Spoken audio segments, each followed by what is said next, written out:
Welcome on Easy Learning. I am going to do the next part of this chapter written by India through a traveler's eyes. Due to some interruptions of the video, I continue the same paragraph in this part of the video to complete this paragraph very well. So I start from here. तो पहले मैंने बताया था कि वो लोग सरकार के खिलाफ आवाज़ उठा सकते थे। यहाँ पे जो लेखिका है पर्ल एस्बक वो बताती है, लेकिन वो इनर्वेटेड हो चुके थे, वो कमज़ोर हो चुके थे और काफ़ी थके हुए लोग थे। क्यों थक गए थे? क्योंकि जो कॉलोनियलिज्म, जो उपनिवेशवाद के शासन है वर्षों के बाद, उसमें वो कमज़ोर हो गए और वो ऐसी तरह की कोई भी जो इनिशिएटिव है या कोई भी अभियान है वो नहीं उठा सके।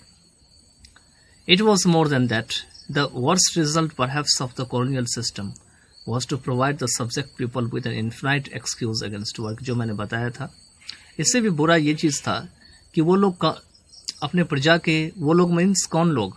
अंग्रेज़ लोग। तो अंग्रेज़ लोग जो है वो अपने प्रजा को काम करने के बजाय, उनको हेल्प करने के बजाय बहानाबाजी क्या करते थे। लेकिन और यहाँ की जो प्रजा की एटीट्यूड थी वो काफ़ी कमज़ोर थी, सलन थी, क्योंकि यहाँ की प्रजा केवल एक ही बात कहते थे हमेशा कि आप जो है इस शासन के लिए जिम्मेदार हैं। You are responsible for me is always the sullen attitude of the subject to the ruler. You have undertaken to feed me and clothe me. आपने मुझे अपने जिम्मे ले लिया है, आपने मुझे इस तरीके से रखा है कि आप मुझे खाना खिलाते हैं, कपड़े देते हैं पहनने के लिए और मेरे ऊपर शासन करते हैं। If I die it is your fault. अगर मैं मर जाता हूँ तो यह आपकी गलती है। There were always the British to blame and certainly the blame was not always just. यहाँ वाकई में हमेशा जो है वो ब्रिटिश की गलती होती थी ब्लेम करने के लिए, लेकिन वाकई में कहते हैं सर्टनली उनको हमेशा ब्लेम करना जो है वो उचित नहीं था। Yet essentially perhaps it was, for when the heart of the people is gone, their spirit dies with it. लेकिन फिर भी आवश्यक रूप से शायद यह क्या था? ब्रिटिश को ब्लेम करना। क्यों था ऐसा? फॉर वो ये था कि जब किसी भी जगह के आदमी की हृदय मर जाती है तो उनकी जो आत्मा होती है, उनका जो जोश है, स्पिरिट है, वो भी इसके साथ खत्म हो जाती है।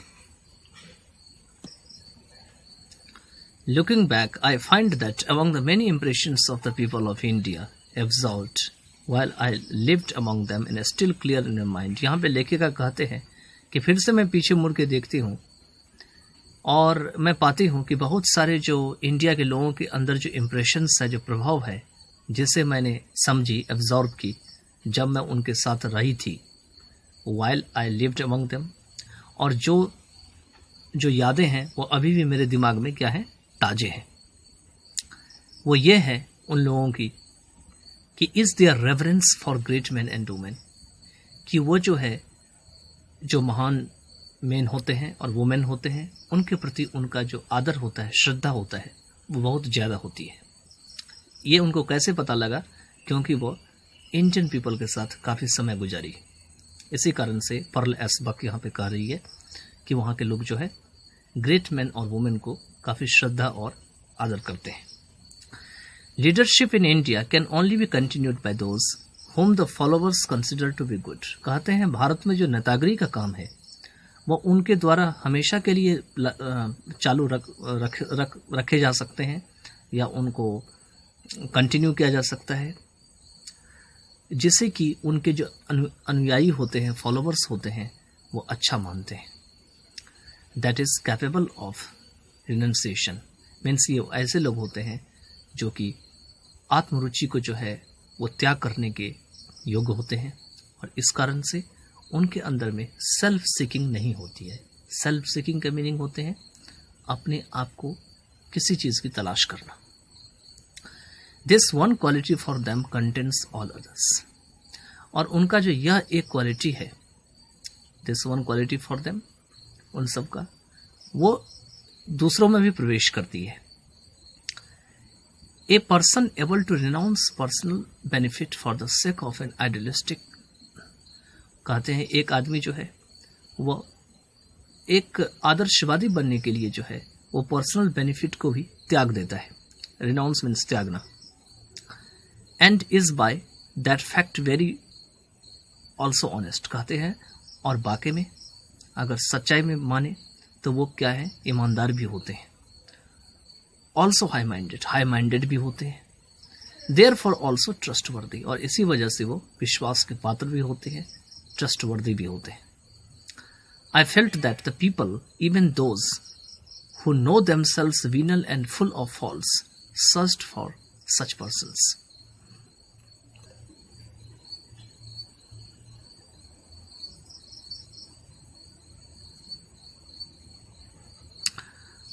और मुझे लगा कि ऐसे लोग, वो लोग भी, इवन दोज जो कि अपने आप को जो है वो दोष रहित, दोष से भरे हुए पाते हैं, या खाली यह जानते हैं कि उनके अंदर भी दोष है, वो भी कहीं न कहीं कमज़ोर है, वो भी क्या करते हैं, ऐसे लोगों की तलाश करते हैं।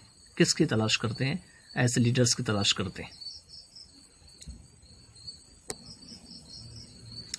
The devotion given nationally to Gandhi and finally even internationally is well known, कहते हैं जो आत्मसमर्पण है उनका गांधी के प्रति राष्ट्रीय रूप से, गिवन नेशनली टू गांधी, जो कि जो है नेशनली रूप से गांधी को दिए जाते हैं और अंत में इंटरनेशनली रूप से भी दिए जाते हैं, वो काफ़ी जाने माने हुए हैं। यहाँ के लोग जो है गांधी को नेशनली रूप से भी देते हैं और इंटरनेशनली रूप से भी उन्हें देते हैं। But I found the same homage paid to local persons who in their measure were also leaders because of their, यहाँ पे कह रहे हैं बिकॉज ऑफ देयर सेल्फलेसनेस, लेकिन मैं उन लोगों को भी उसी तरह का होमेज देता हूँ, श्रद्धांजलि देता हूँ, जो लोग लोकल पीपल हैं और वो जो क्या करते हैं, वो भी एक लीडर के रूप में काम करते हैं, क्योंकि उनके अंदर में सेल्फिशनेस नहीं है, वो सेल्फलेस है। Thus I remember a certain Indian village where I had been invited to visit in the home of a family of some modern education, और इस वजह से मुझे याद है कुछ निश्चित गांव में जहां पर मुझे इनवाइट किया गया था देखने के लिए उनके परिवार वालों को। उनके पास कुछ आधुनिक शिक्षा थी, भले ही वो काफ़ी ज़्यादा पढ़े लिखे नहीं थे, कुछ ही साधन में रह रहे थे, भले ही उनके पास काफ़ी धन नहीं थे, लेकिन मैं जब वहाँ गई तो मुझे इस चीज़ का एहसास हुआ। The house was mud walled and the roof was made of thatch, घर जो है वो मिट्टी के बने हुए थे, उनके जो दीवार होते हैं, जो छत थे वो छप्पर के बने हुए थे, और इस घर के अंदर में इनसाइड वर सेवरल रूम्स, इनके अंदर में बहुत सारे कमरे थे, भले ही फ्लोर्स जो है वो स्मूथ चिकने थे और उनके ऊपर जो है वो कॉर्डंग और वाटर को मिक्स करके जो है पोता गया था। The active master of the house was not the head of the family, कहते हैं हाउस का जो एक्टिव मास्टर होते हैं वो फैमिली के मुखिया नहीं होते हैं, बल्कि उनके यंगर ब्रदर होते हैं। This I discovered when I arrived, यह तब मैंने डिस्कवर करी जब मैं वहाँ पहुँची। For before we entered the house my host led me to curious sort of cage standing well above the ground on 4 posts, क्योंकि इस चीज़ को मैंने तभी पाई जब मेरे होस्ट अपने घर में ले जाने से पहले मुझे एक अजीब सा प्रकार का जो है पिंजरा जो है वो दिखाया या वहाँ ले गया, जो कि ग्राउंड के ऊपर जो है लगे हुए थे, उनके चारों तरफ जो है पिलर थे, पोस्ट्स थे। Inside the case made of wire netting I saw to my amazement an ageing man lying on his back and his head supported by pillow. इस एज में जो कि वायर नेटिंग के बने हुए थे, तार को जो है चारों तरफ से कांटी को या कील को ठोक करके बनाया गया था। मुझे देख के यह बहुत आश्चर्य हुआ कि उसमें एक जो है अपने एक एजिंग मैन मतलब बूढ़ा आदमी जो है अपने पीठ के बल पे लेटा हुआ था और उनके सिर के ऊपर जो है तकिया लगा हुआ था। My eldest brother my host explained, मेरे होस्ट ने कहा कि यह मेरा सबसे बड़ा वाला भाई है। होस्ट का मतलब अतिथि, जो मेरा सम्मान कर रहे थे, जो मुझे ले जा रहे थे, क्योंकि मैं भी एक अतिथि थी और वो भी एक होस्ट था जो मेरा सम्मान कर रहा था। He has had a stroke of paralysis, इस बड़े भाई को क्या हो गया था, लकवा हो गया था या पैरालिसिस का झटका लग गया था। And though we beg him to live in the house, और उसका भाई कहता है जो होस्ट था कि भले ही हम कहते हैं उनको कि घर में रहें, लेकिन फिर भी वो बाहर रहता है। He chooses to live out here so that he may be ready to listen to the villagers when they came to him, ताकि जो भी विलेजर्स बाहर आते हैं वो उन्हें देख सके, वो उनसे बात कर सके, वो उनकी सुन सके। इसीलिए वो बाहर ही रहना पसंद करते हैं, वह इस घर में नहीं रह पाते हैं। तो I think that this videos would be very helpful for you. I meet in the next videos. Thank you bye then.